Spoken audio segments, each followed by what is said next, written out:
Welcome to the Living Library podcast, sponsored by the Hoff Family Arts Foundation, Inc. The Hoff Family Arts Foundation is a local nonprofit foundation located in Beverly City, New Jersey, which was created with the goal of introducing arts opportunities to local residents and its surrounding communities. The Living Library podcast is one of its programs and focuses on sharing the stories of past and present residents of the community. Every month, we bring in 1 to 2 people to share their stories, as well as any form of work that they have done in the area. We would like to mention, before we begin this segment, as well as segments moving forward in the series, that we do not censor our guests. So, if there is something that bothers you in this podcast, we do apologize. However, it is in the interest of historical accuracy that it remains unchanged. If you have any questions, comments, or concerns, please feel free to direct any of them to our email, Hoff, H-A-A-F, familyarts@gmail.com. Thank you so much, and please enjoy the podcast. All right, it is 6:30, so we are going to get started with tonight's Living Library. Thank you all so much for coming. This is a very special edition of the Living Library. We will be featuring 2 veterans in honor of Memorial Day happening next Monday. So this month we have Ralph Ulissi and Vincent Byrnes. And the way this is going to work, in case you are unaware, is I will be in the back and I will give you a 5 for when it's 5 minutes to when you're done, and a 1 as in to wrap it on up. We're going to go in halves. So one of you will start speaking, and then at the end of your time, we will switch to the other person. I ask that before you begin speaking for the first time that you say your name loud and clearly, because we are recording this to go online on the website. So, and in case anybody in the audience is not aware, we do record these and post them up online, so that if you do miss the date here with our speakers, you can review it later on our website, which is www.hofffamilyarts.org. All right, so without further ado, if either of you would like to begin, I'm going to put the recorder right on over here, and you're welcome to get started. Me? Yeah. If you want.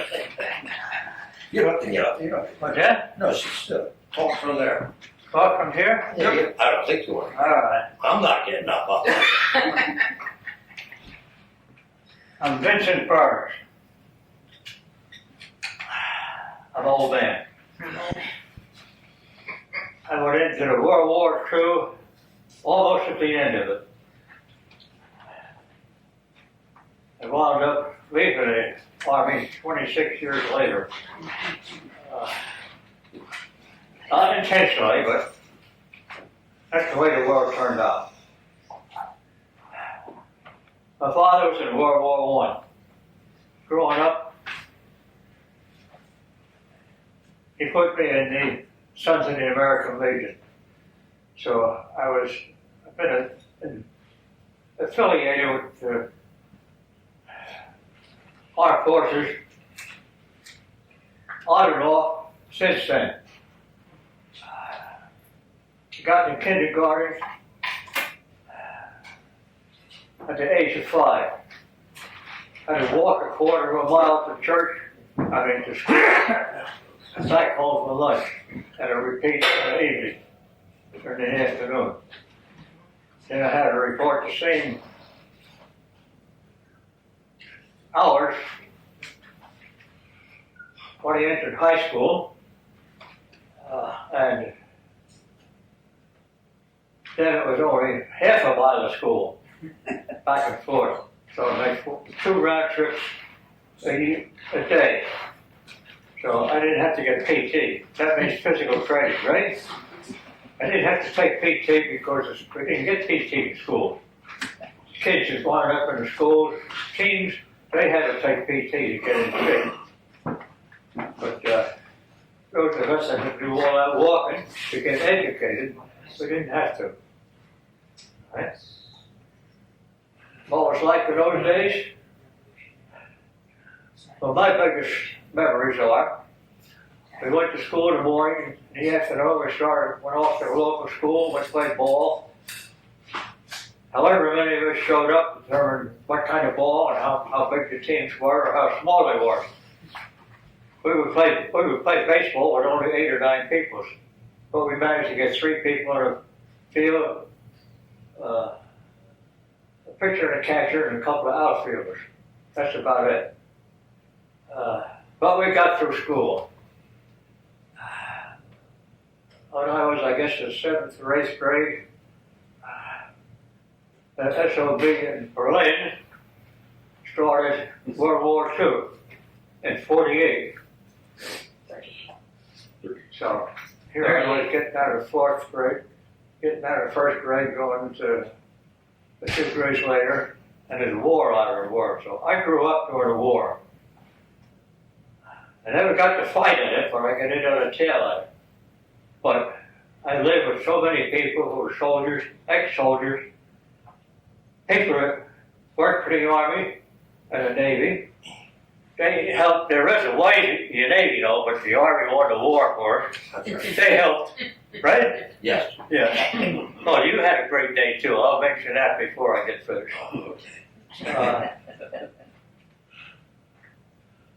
So we grew up that way. My biggest memory is that I don't know what the homes are like in this town, but so many like it in Louisboro where I live, but the house had a deep basement and a coal bin in it, and there's,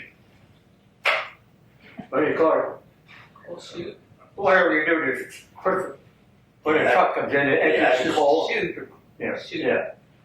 And by the time I got to be 8 or 10 years old, I was in charge of keeping the house warm. I had to go in and shovel coal morning, afternoon, and night. Otherwise, we were cold. Today's people haven't got the faintest idea what a coal furnace is. But I got through that. When I finished my junior year in high school, I figured, well, the war's still going on. When I graduate, they're going to tell me what's going to happen. Say, go down to Grove Up, go down to the post office, raise your right hand and follow after me. I do solemnly swear, now we'll give you a uniform. We'll send you to the post, they'll give you a rifle, and you can go to Japan, invade Japan for him. So I was at the end of the junior year. Well, later that summer year, there was a big old B-24. It hadn't even existed when the war started. But here's a big old 4-engine 24, flies over Japan and drops something out of it. Drop one only. You know what happened there? Yeah. An entire city disappeared from the power of Japan. I don't even remember the name of the Jewish town. Hiroshima. Hiroshima? Oh, yeah, that was it. All it was smoke and ruins. The gas was smiling, or silent. Nothing coming from it. Well, the day went by. I guess President Roosevelt had a hold of, what was her name, Jabba? MacArthur. Who? MacArthur. MacArthur, yeah. And in the Philippines, had gotten back a control of nuclear. We're told, you got another one available? Let's make them hurry up. We're tired of fighting the war. So the next morning, a second city in Japan disappeared. And you know what happened? The white flag up before the smoke got done. They quit, just like that. They learned a lesson. We'd already fought. We're hitting Hitler once before that, but that was the end. So then I had to decide, well, I'm not going to get drafted. I'm not going to have to go to Japan with a rifle. What do I want to do a year from now when I graduate from high school? So I looked around. My parents had a brother and a sister. In fact, my brother died just a week or two ago. He was 91 then. I said, well, I'll go to college. I applied to your College of Engineering. I said, hey, I never got a score in high school of lower than B, so I was a natural. I was admitted, and parents said, well, you're going to find a job to work your way through because we can't continue our family and do that. I looked around and found out the Army, I could still get GI Bill education benefits, even though the shooting had stopped. So I went down to the ropes office anyway and signed up for 3 years. And I went in as a buck private. You know, it's about, can't get any lower than that, you know, the military. What'd you call it? Pardon? A buck private in the Army was what? A buck private. KFC. Huh? Buck private. You call Swabbies? No. I was in the Army.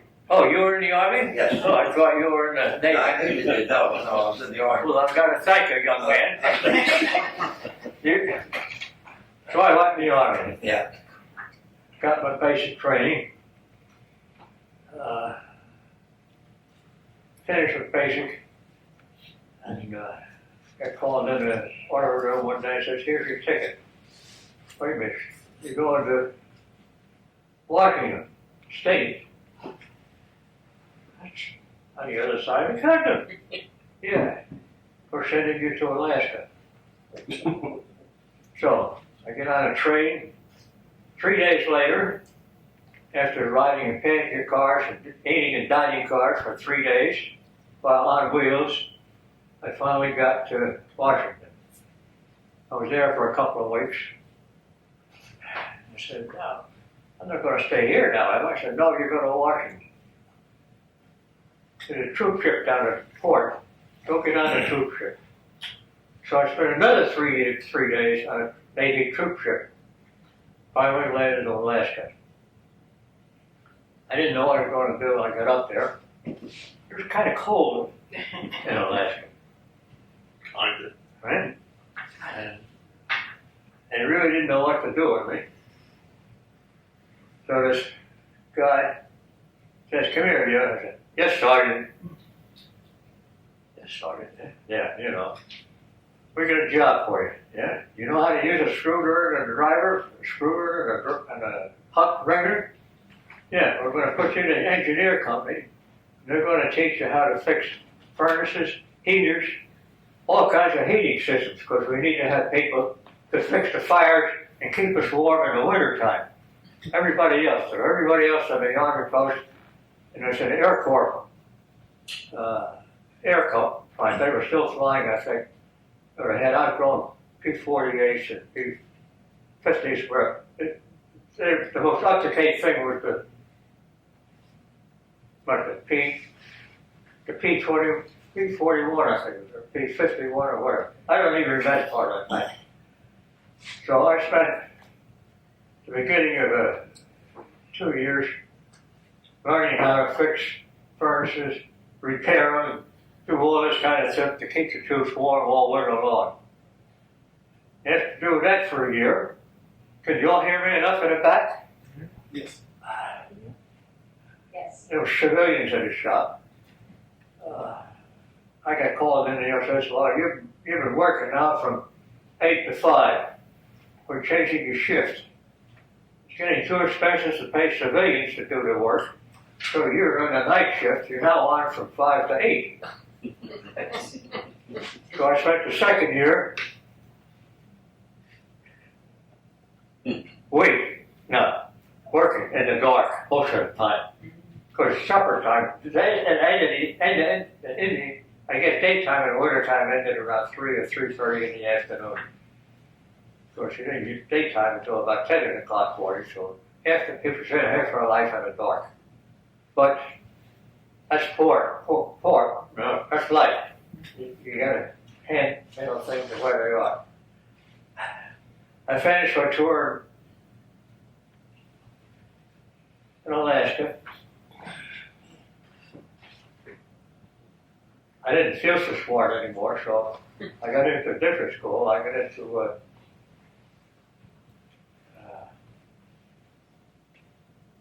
what was it? Seton Hall here. I don't know if you're. It's in New Jersey, northern Jersey, somewhere. I was born and raised in Roselle there. That's where I went to school. I admitted in there.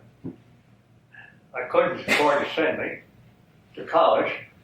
I didn't want to work my way through, but I was getting some assistance financial from the VA. My folks were still putting me up. It still wasn't an awful lot, so I found a place to find a cheap little car. Got enrolled in the Seton Hall. Then somebody mentioned there's a new section of the center. The ROTC. Huh? The ROTC, No, that was in college. the National Reserve. Oh, I think they want you to stop talking. yeah. Right. You know, anyway, that got me through it. I wound up. Is that right, Kelsey? He had about 5 more minutes. He Huh? has about 5 more minutes. He's got 5 more minutes? Yes. Oh, okay. Yes, I'm sorry. Did you hear that? Anyway. Five minutes, so. So I got through college, got into ROTC, and the colonel there taught me becoming a lieutenant. I became a lieutenant, had to go back in the Army for a few years. Then they offered me a career position as an officer. So I stayed in and wound up staying for what was originally in mind 3 years in the Army so I could get an education. I wound up finishing 26 years, finishing as a lieutenant colonel. Been around a while, been as far east as Japan, as far west as the Hawaiian Islands. In fact, I got as far as Korea, where he was. Well, I didn't get I looked there out for you. long. Finally, after 26 years, I retired from the Army, and now I've been a civilian for 50 years. That's great. Makes me the beginning you think I'm starting to get to be an old man. Okay, am I within the time limit? Oh, that's fine. If you had anything else you wanted to say, you can. Okay, But if not, we'll move on. I've been around a bit. Now I'm ready to turn it over to my friend Ralph, and then you can turn the third degree on both of us. About what it was like. You're up, Ralph. Well, Ralph Ulissi, I was born in Beverly on Magnolia Street. So, born in 1933. And John Hopp, I figured I was getting old. John Hopp asked me to come here and talk about the 40s and the 50s. And now I know I'm old when they start doing that. But anyway, I guess in those days we had no TVs, but one morning there I heard all the grown-ups very upset and alarmed. I knew something was going on. And I was 8 years old. And that was the morning that the Japanese attacked Pearl Harbor. And that sort of changed the whole lifestyle of the 40s for us. Because all the young men left town. The older men were in the civil defense. They were air raid wardens. And they used to wear khaki pants and a white shirt, and they had billy clubs, and then they used to have air raid wardens back then, and we'd have to close all the lights in the house and make sure their curtains were drawn. You remember those days? No. Oh, okay, you're shaking your But I've heard about them. Oh, you heard about them, okay. Anyway, my dad was a veteran of the First World War, and he was also one of the civil defense men. So when the sirens went off for an air raid drill, he'd have to leave the house, and us children would be there trying to peek out the windows. And he would walk on his post on Broad and Putnam Street in Beverly. And they also would have mock incidents where accidents, and they have to check and make sure that everyone had their lights out in their house.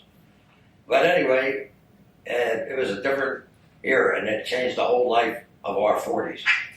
And we had the rationing came in, and meat was hard to come by, gasoline, tires. You had little coupon books where you had to go to the store to get your food. And the women, a lot of the women were working in the defense plants. There was a plant across the river called Fleet Wings where the women went and worked building airplanes. And also, at that time, the American Legion post in Beverly, they were very active. And like I said, my dad was a Legion man. My neighbor next door was a Legion man. And on weekends, I'd go out with them also. There was a salvage yard in Beverly called West Austin. He had a salvage yard down here.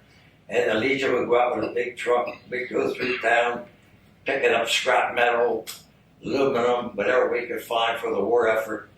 And that's what they would do. The parades in Beverly at that time were really big. It was a big time. I think they only had maybe 7 or 8 active Legion men. And they would go out ahead of time and give envelopes throughout the whole town of Beverly and Edgewater Park. I would go with them sometime. I was in the Sons of the Legion. And they would give these envelopes out. And then later they would pick them up and get the money. And then they would put on the parade. In those days, my gosh, we had troops here, all types of bands would donate their time. And the women, my mother was in the auxiliary, they would be up almost all night making sandwiches, and they'd feed the troops, and everybody was in the parade afterwards. It was really a big time. And anyway, I can remember Beverly, it was a very active city. We had 2 hardware stores back then. We had 2 dry goods stores. We had restaurants. We had a movie house even. And the movie was open on Wednesdays and Saturdays. I think on Saturday afternoon, we went to the movie for a dime. Yeah. But anyway, the Legion used to have a home on Cook Street.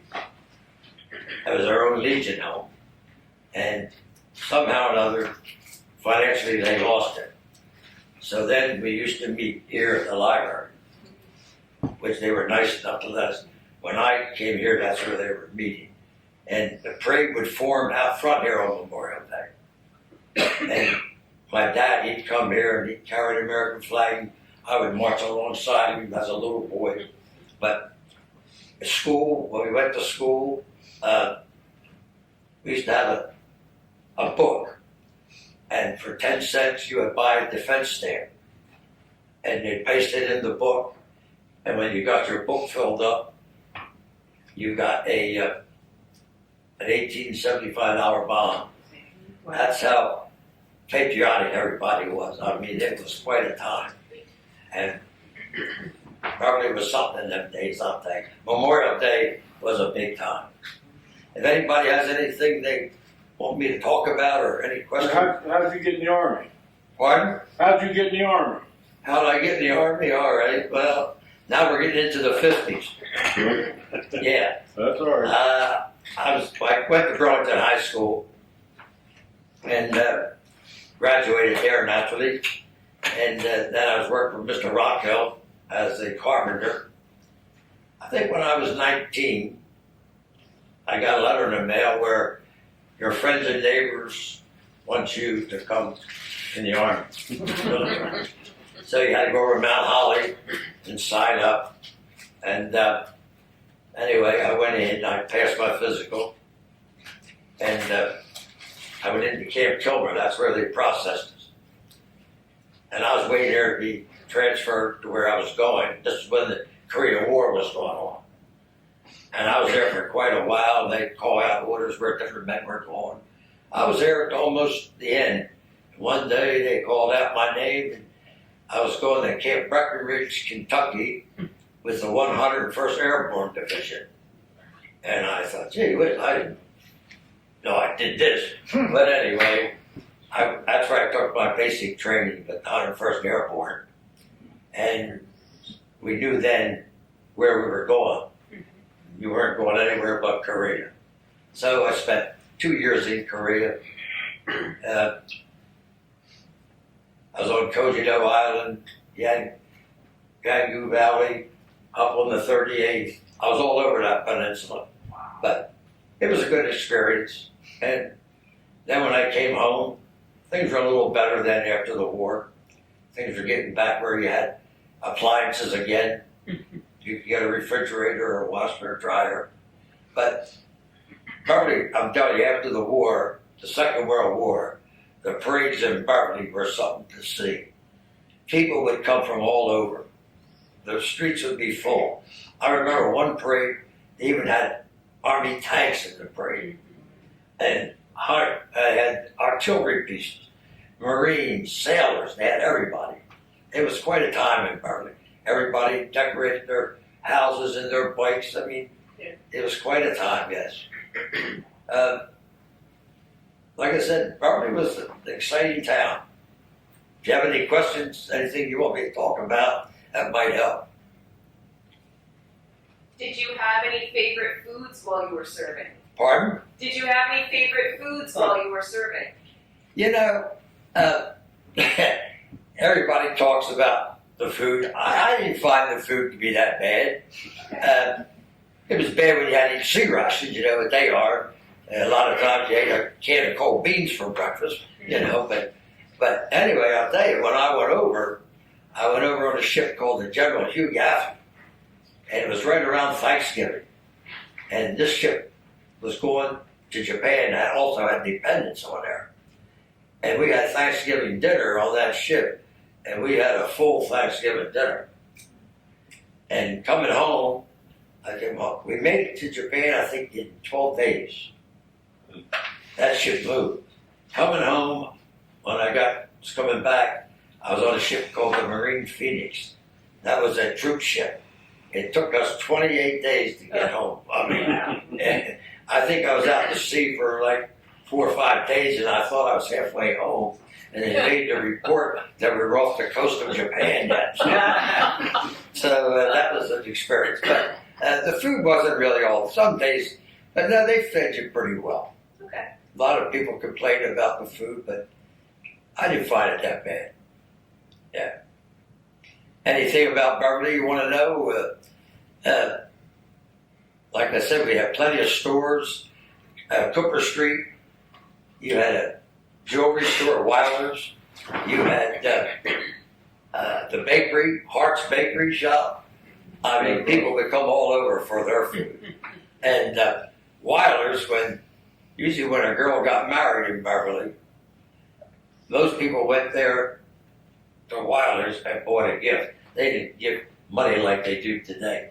And Pearl was the lady that ran the store, and she would be. I remember my sisters got married. She was bringing stuff there for a week, all these gifts. Yeah, it was quite an era. It was quite a era. So maybe a question for each of you. Yeah. Like, from being in the service, what did you learn about life? Do you know about how to lead or how to live? What did that Army experience teach you about, maybe about leadership or about honesty or something that you learned? You know, that's a kind of takeaway. Maybe each of you could address that for a second. Well, I'll tell you one little story. I knew I was getting ready. I knew I was going to Korea. My sister was getting married, and she wanted me to be in the wedding. I had orders one time. I was supposed to go to Texas for a guided missile school, but that got canceled out. The only school open was what they call leadership school. Mm-hmm. It was actually another 8 weeks of military training, mm-hmm. infantry training. So I went there for another 8 weeks just to stay in the States long enough to go to my sister's wedding. Yeah. And when I went to the other barracks where the school was, there was an old-time sergeant there from World War II. And I'll tell you, some of them old boys had been in there. When their feet hit the floor, they were drinking. And I didn't know that much about this guy, and I went to the cabin room in the barracks. And I told him that I wanted to get home for my sister's wedding. Don't worry, he said, come see me a week or two before. So I went to see him, And nobody gets a pass here. You know that. You can't go. Here they had tux order for me and everything. Man, what am I going to do? So there was a second lieutenant at the beginning. He said, "You men ever have a problem, come see me at the officers' quarters." So I said, "Well, I got to go see this guy." So his name was, I'll never forget, his name was Lieutenant Grant.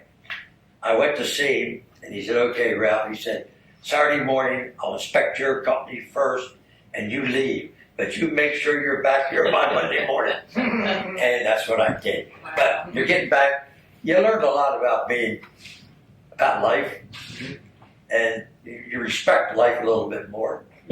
Because when you go, you don't know whether you're coming back or not.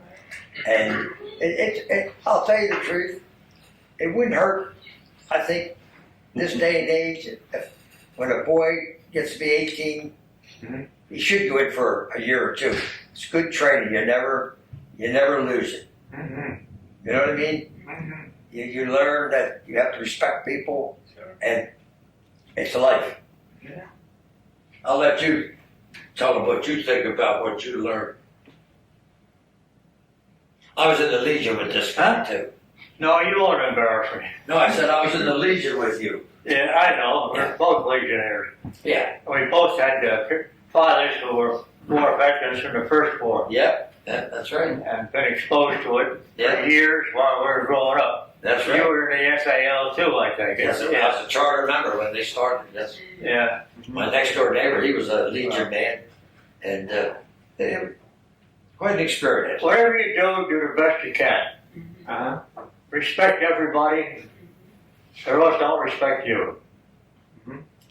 If you put out, maybe they'll do it. Or like we used to say, and I'm sure you learned it, the leader is the first person, or is the last person to eat. You don't get to do anything you're supposed to do, and it's just shower down, or no matter what. Unless you make the people that you work with, work for, put them ahead of yourself, they're taken care of. Should I use the GA friend? SOL? Huh? You can imagine what that means. And nobody wanted to be SOL. Especially if you're an officer. Yes. I have a question for Ralph. You said you were in the 101st Airborne? Yes. Is that the Screaming Eagles? Yes, it was. That go ahead. No, I just, we know a guy who was in the Screaming Eagles. In Vietnam. He was in the Ashwell Is that Valley. right? About 11 months. Yeah. Then he got hit with Agent Orange. Is that right? Yeah. In fact, I don't know where that ever got started, that screaming bit, but whenever you come out of the barracks, whenever they called the formation, you had to come out screaming. Oh yeah, you had to come out hollering every time. Yeah. I didn't get the paratroopers. I just took my basic there. That's all. But they were in Germany, I guess, when they in Bastogne when they jumped and they all got separated. Yeah, quite an outfit. I had a couple of uncles who were in World War II. They were in the infantry in Germany. Okay. Towards the end of the war, after Patton got across the Rhine Bridge, and they were taking the Germans were running away. They were leaving the army, the Air Force base. They were leaving the bases. And I remember my uncle telling a story about they would take the base and the airplane would still be lined up there. And they walked on and they went on the base. They said, "Look at these stupid Germans built all these airplanes. Didn't put any propellers on them. They were jets." Yeah. They didn't even know. So we didn't know what jets were. We knew it's all jets. Jet plane, the Messerschmitt jets. They hadn't been invented until after the war was over. They had them.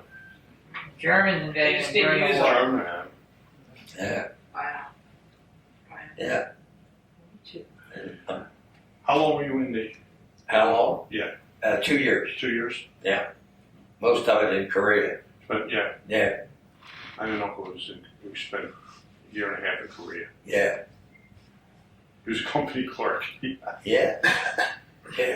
Yeah. The funny thing, like I said, I took 8 weeks of extra infantry training, right? And after we come into Japan, that's where we processed to get our equipment to go to Korea.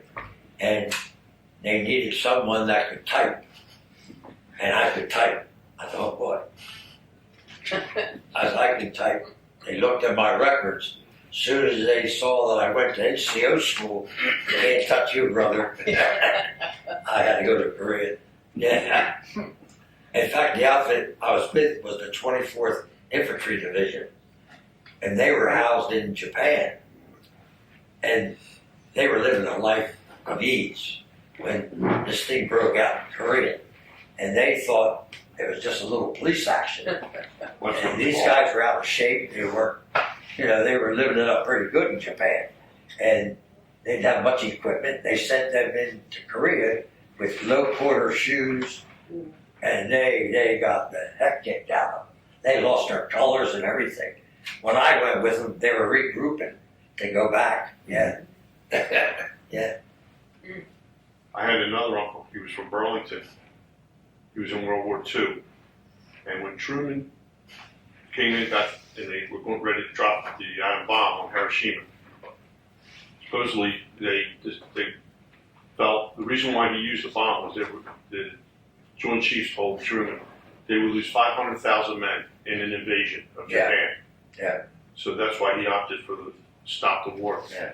And my uncle, so they bombed, and then after Japan surrendered, they sent occupation troops in. And my uncle was in one of the first ones of the occupation troops. Yeah. But he said he would have been in the invasion if they didn't Oh, use yeah. the bomb. A lot of men loved Truman Yeah. because Now, I was scared of getting ready to graduate. they said when Truman had to make that decision, and he finally made the decision to drop the atomic bomb. Yes, at the fellow Americans. 500,000 men it would Yeah, have. he said they started it, and I'm going to end it. And that's what he did. He did not even know that they were working on an atom bomb. He was vice president. He didn't find out until after Roosevelt died That's right. that they had that. Yeah. That Oppenheimer had that And that's technology. something. It quite a was, secret. it was a hell of a decision for him to make. Yeah. And now they talk about it like nothing. They're making them bigger and better, and they're talking about using them. Are they different crazy? world now. Are they crazy? I mean, there's not going to be any winners, No. It's going to be the end. Nobody wins a nuclear war. No, and they talk about using them, but Did either one of you see the Battleship New Jersey? See what? Battleship New Jersey. In the newspapers while I was paying it. You never- It was off Korea. Did you see it? No, I'm not done yet. okay. I know a little bit about both of these men because when they finished their service, Ralph a couple of years, Vince 26 years, they kept on giving back to their communities. This is what I know. Ralph Ulissi has been on the cemetery board for Monument Cemetery for many, many years and remains active in keeping that cemetery going and so on. That requires some time, some effort, and that's something that he's doing. This young man here, up until, 2 years ago, was active in placing flags on the graves of veterans that were interspersed in Monument Cemetery. There are many, many veterans. We have a veterans section, but before that, the veterans were buried in family plots, scattered all over the place. Vince helped map those out, find them, and then on Memorial Day and 4th of July, help put flags out. So there's always something that can be done to make our places better and to honor those that have served. And we thank you both for that service and for your continued service. And I'll tell you, John does his part at the Monument Cemetery also. He puts a lot of time in. Ralph, this is about veterans. All right. Okay. We'll back you up after the cemetery. With your American Legion post here in Beverly that I belong to, I joined it in 73 when I retired from the Army. For even when I was in the Army, I was a member of Legion. I was an American Legion member for 70 years. Ralph was active with us for a while too. But this past Saturday was the first time in more than 2 decades, probably even longer than that, that I was not part of the American Legion post that went on Memorial Day morning and put flowers to honor our buddies who didn't make it back on 2 feet. And the week before, I was out there planting flags on veterans' graves right up to the age of once every year. I almost did a go good job, around the cemetery. Yeah. But we never forget our buddies.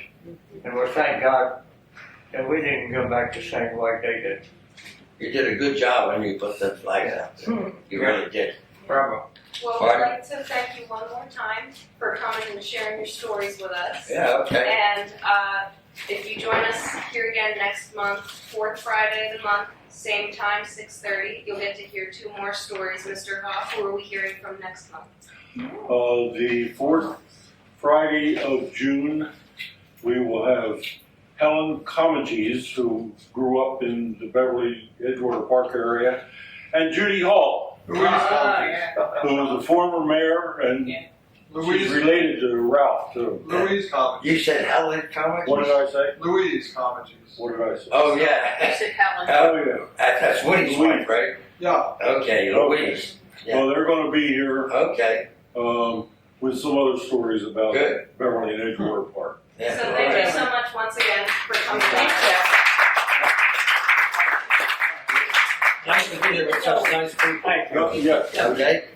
All right, all we gotta do is get out of these rocking chairs, everybody. Who's gonna get out first? It's your job. Young man, you look familiar. Thank you for your service. I am too. Yes. Hey. God bless you. And my grandfather. Yeah. And then my Nice to mother. see you out of the Legion. I'm usually one of the people in the kitchen, right? You look familiar, you know, when I saw that. Absolutely. God bless you. Thank you for your service. I know. I'll leave it like Oh, you're Yeah. Kaiser. Kaiser. Are you responsible for Harris? No, I know. Where do you want the chairs? Yeah. We're in church today. Capture it. It's great to get. Yeah, you take a good job. Yep, we love them. Yeah, it's fun. Yeah. Yep.